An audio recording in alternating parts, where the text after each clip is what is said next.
Welcome back. You're listening to Home Wizards, where we love to just make you feel good, darn it. I'm Cindy Dole. Hey, I'm Eric Stromer. And we also love to improve your home and improve your life. And it is time to kind of gradually get ready for, well, you know what? We're just easing in. We're easing in. Yeah. We're kind of, I mean, didn't you feel less stress with Thanksgiving because we kind of eased our way in? I did feel less stress. Yeah. Mainly, though, because I didn't do anything until the last minute, which is interesting because I thought it would be the reverse. But I guess I did prepare for not doing much, and that kind of took some of the pressure off. I realized, we didn't have much to do in terms of getting other folks to come to our house, so we just did a simple thing like a basic dinner. And doing that, I think it kind of took some of the stress out because it wasn't as many guests as normal. And so it wasn't like you were trying to be superhuman. I just said to myself, let's pretend this is a chicken dinner that I do every week anyway. Okay. And that's kind of what I did, and it worked out. You raise a very good point because I think that half of this is psychological. I agree. We amp ourselves up like we're drinking. How many shots of espresso do you drink a day?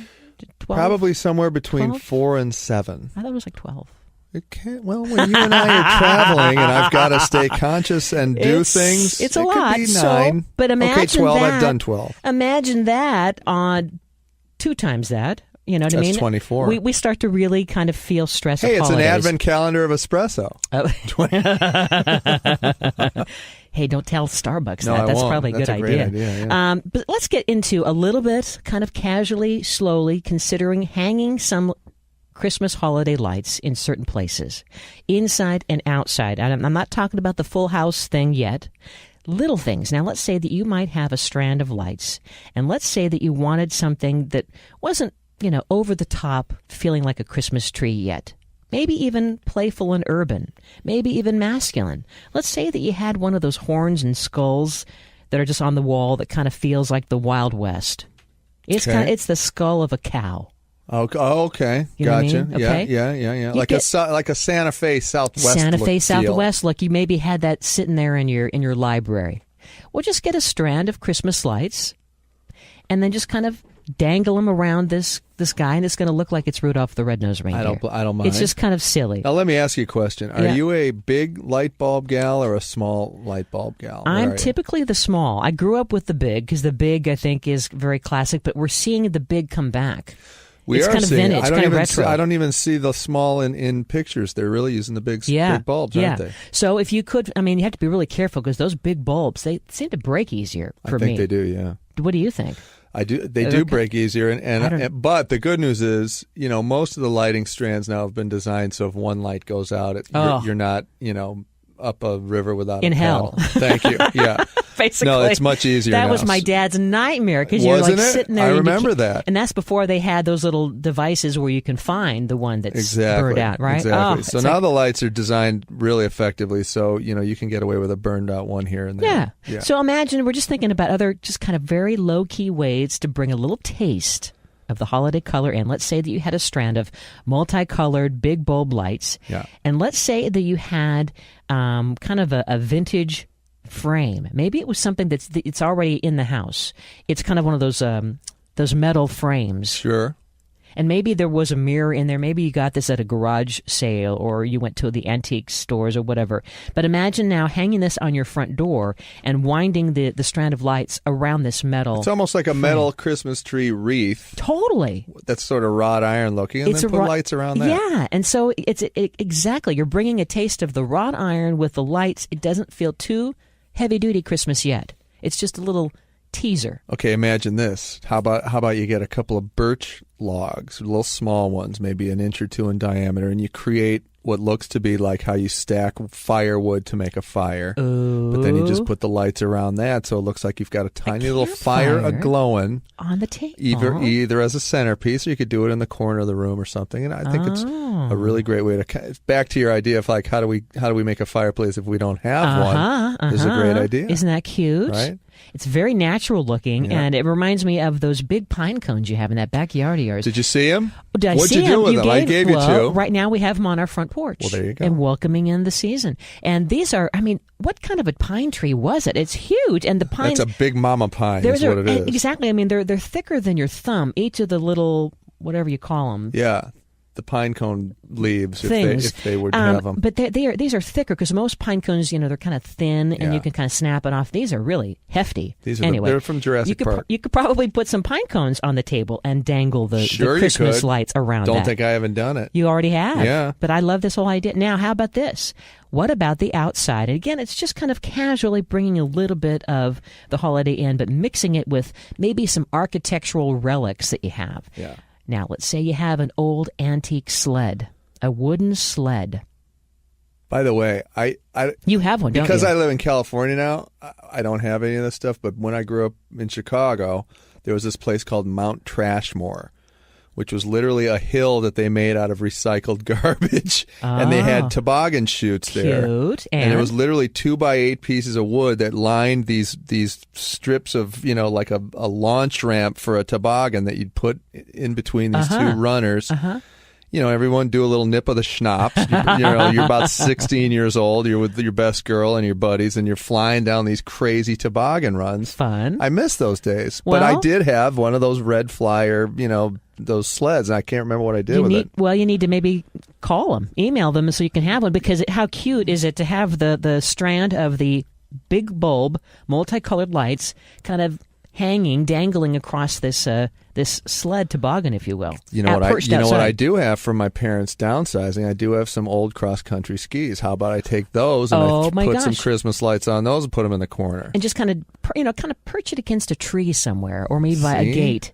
It kind of feels very rustic. I mean, I'm here in L.A. It may snow. I've got skis out here on the ready. It's the sign of hope. There it is. Your hope for a better, wider day. That's it. I like the idea of dangling these on a vintage bike. Oh, what's the matter with that? It's very cool. It almost looks like art. Doesn't this kind of remind you of pop art of some kind? Yeah, that's cute. Andy Warhol-ish in a way. That's but, great. The vintage bicycle thing is very back. It's very cool and retro right now. So even if you had a brand new pink or blue or, basic bike, imagine putting it on display, maybe even on, if you have an apartment with a little patio deck, put it on display and strand the lights, in the spokes and around the bike and around the bars. And it's so cute to light up your bike. You know what I mean? Folks, you don't have to have these themey things. You can make up your own. This is what we're talking about here. It's just like use your creativity and put the lights on pretty much anything, and all of a sudden it becomes a holiday tradition. And we're kind of gradually easing our way in. Now, I love the idea, too, if you happen to have, again, we're talking about you don't have to use big bulbs. I mean, whatever you like, big bulbs, little bulbs, multicolor, all one color, whatever is your fancy. But you can make outdoor luminaries and just get a couple of those little, wrought iron cans, right? Yeah. Even use mason jars. And then put the strand inside, and it's kind of dangling in and out, and you plug it in, and you put it on the step to your perch of your front door. There you go. Perfect. Hey, you know what I do have is a beautiful red wagon. I'm going to put some lights on that wagon. And I'm going to just put, you know what else I'm going to put on that wagon? What? Sometimes I've put holiday things like pumpkins and all that kind of business. You know what I'm going to do now? Pine cones. Thank you. Pine cones, Christmas lights, and a wagon. I think you need to have a pine cone stand, You can Yes, start charging 50 cents a Wait pine till you cone. see. I'll put them on the website. Wait till you see. You're going to love them. Now, if you feel that your living room is too cramped to fit a true Christmas tree, and again, I love the idea. One year we did this where I had a glass table with wicker. It was like a wicker, it's like a card game table, right? Okay. The wicker base with the legs, and then it had a glass topper. And what I did is I lined small Christmas lights all the way around, the actual wicker base.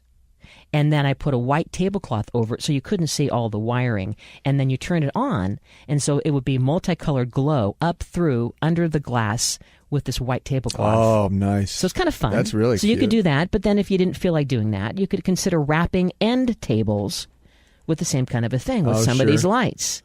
And now you have just a taste of the spirit of the glow of the holidays to come. Love it. Very low key, low effort, not over the top yet. Great. You know what I have plenty of, and I'm going to use, and this is going to be fantastic. It'll blow your mind. Okay. Step ladder. Perfect. Throw the step ladder out. I'm going to put the step ladder out. I'm going to put the lights around the step ladder.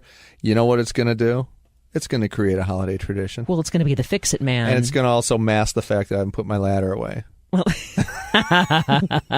but we've seen ladders. Ladders can be very... I think they're really great display pieces. It is. It's called salvage art, Yes, right? it is. And if you call it something fancy, they're going to say, Oh, it's a ladder. But no, No, it's it's salvage salvage art. It's reclaimed art. How about if you have some of those art, yard art items, like if you have rabbits or gnomes or little things, angels, whatever you might collect that might be made out of concrete, different sculptures, right? Go out, just wrap some lights around one of those little guys. Yeah, but here's what I do want to say. What's that? I want you to get the right extension cords. Don't just go out and use these little lamp cord, white interior extension cords. You've got to get more substantial exterior cords. It's safe. It's going to be better, especially if you're doing a long run of electrical stuff attached to them.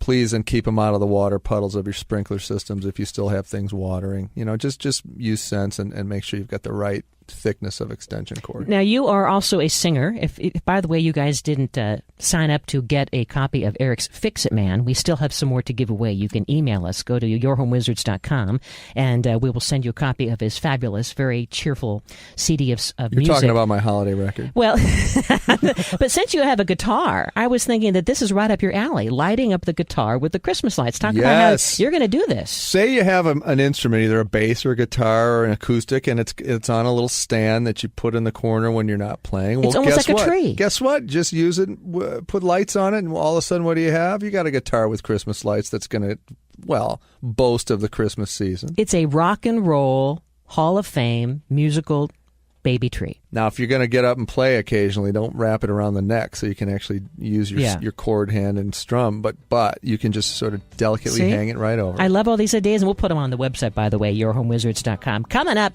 Christmas cactus. I hope you love Christmas cactus. I love yours. You've got a beautiful one right now. It's a Thanksgiving cactus. We're going to know. tell you how to get these great indoor plants and take care of them. Eric Stormer, Cindy Dole, you're listening to Home Wizards.